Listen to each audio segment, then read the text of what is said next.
Hi, I'm Nate, and today I'm going to show you how to set up your ArborRain tree hydration system. Unlike hoses that only water in one small spot, resulting in poor coverage and a lot of evaporation loss, and sprinklers that waste water by too much coverage and a lot of evaporation loss, the ArborRain Hydration systems by Leonard deliver water right where it's needed, slowly allowing for deep watering and proper uptake by plants and trees, all while drastically reducing evaporation. Setting up the ArborRain is easy. Simply place around the base of your tree, being sure to leave easy access to the fill port. Secure in place with the built-in Velcro strap that prevents blowaway when the hydrator is empty.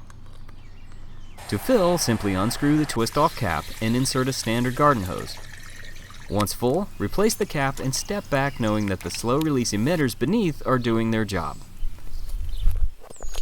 Now your new tree or transplant is getting the water it needs to grow strong.